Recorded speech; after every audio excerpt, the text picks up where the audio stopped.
Io mi chiamo Anna Agostina, sono di Caragnani, ho 70 anni.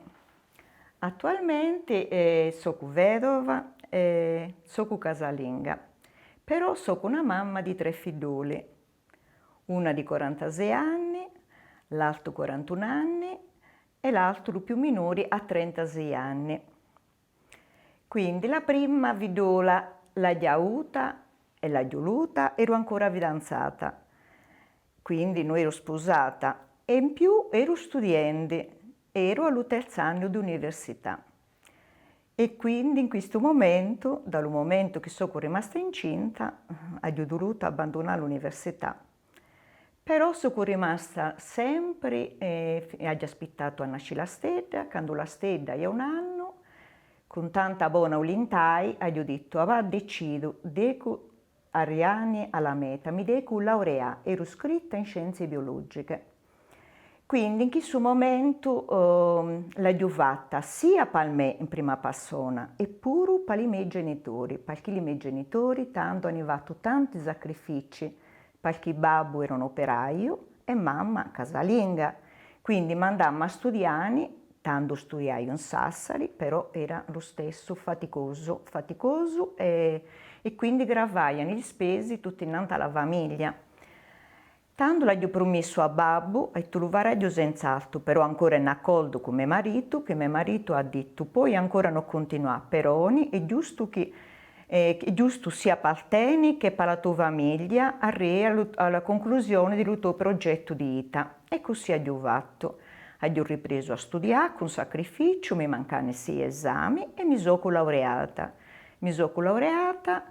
E una volta laureata ho detto, avanti, ho raggiunto questo obiettivo e comincio a lavorare. Solo che poi sono cominciati i problemi. Perché i problemi? Perché io sono la stessa, mi si occupa la mamma.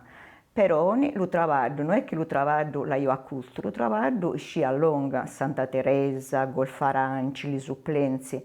Quindi dovevo sempre mamma a disposizione, oppure una suocera, che era però gli anziani, non si ne poteva occupare della stella. E quindi a malincuore ho cercato, sono rimasta a casa e quindi sono rimasta a casa e mi ho seguito la stella. Poi quando ho deciso di riprendere è arrivato l'altostedo, è arrivato l'84.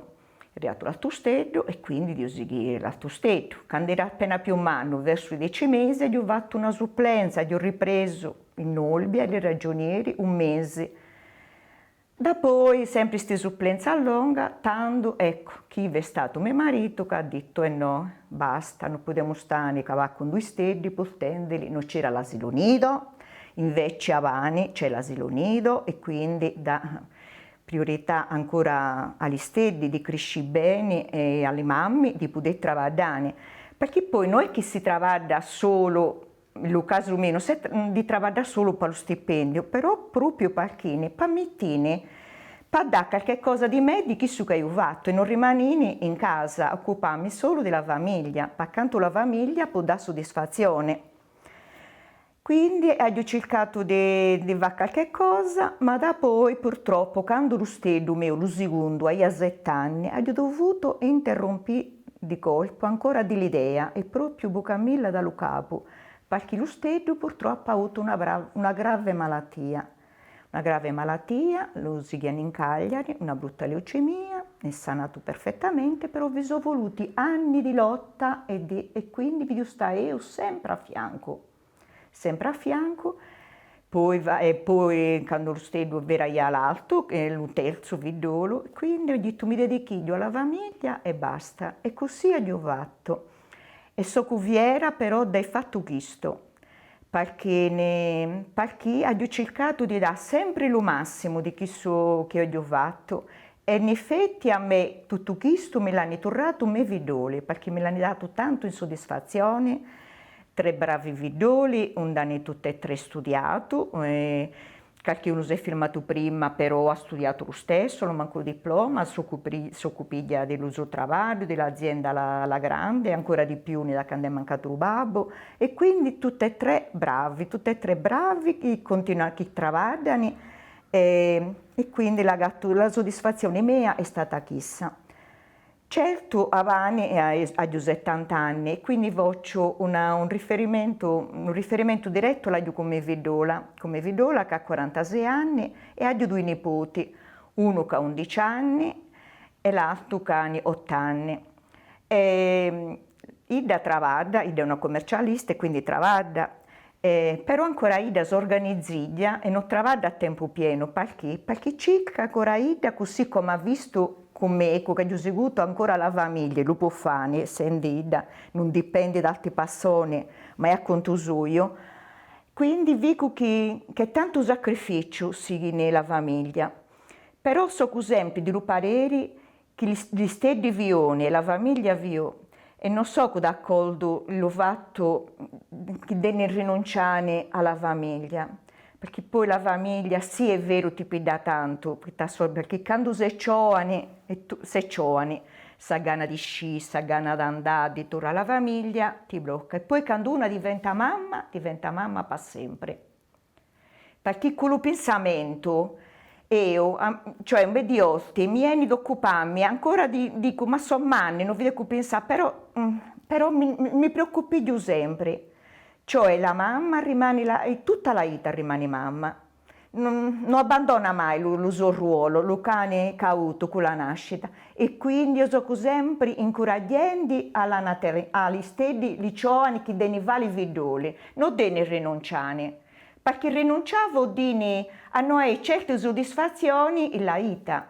Se poi i vidoli non arreano è un'altra cosa, sarà una scelta della persona che magari può dare amore in altri versi. Non è che può dare amore ancora a terze persone, perché c'è tanto di va per tutti i canti. Però non di rinunciare direttamente io non sono d'accordo. Questo è lo che voglio raccontare della mia vita.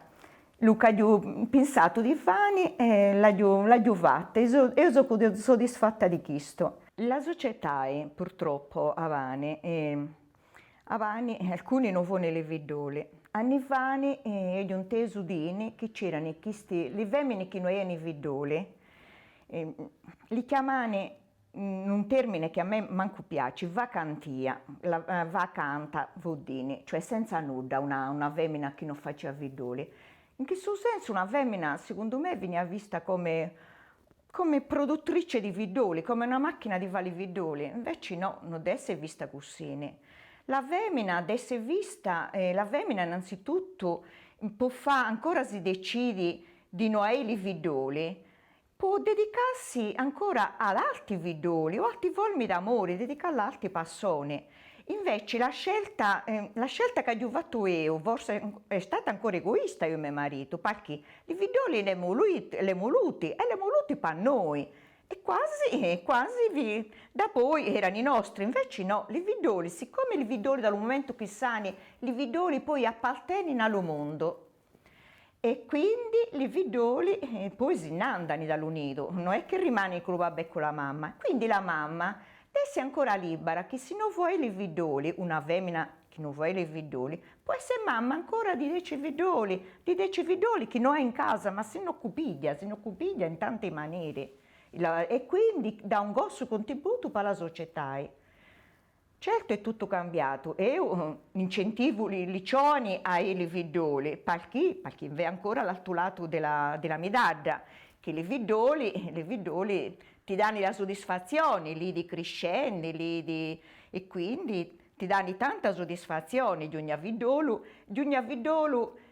arrea, è come un cestino che porta la sua frutta dentro, un fidolo, e ognuno porta in maniera diversa la sua esperienza, il suo modo, il suo gene che ha in 30 anni, e li porta in maniera diversa, quindi è tutto da scoprire. Però non è oggi la società, quindi io dico sempre che i giovani devono sempre alla sua famiglia. Poi devono decidere se la famiglia è la comunque, ed occuparsi di qualche famiglia ancora. Ecco.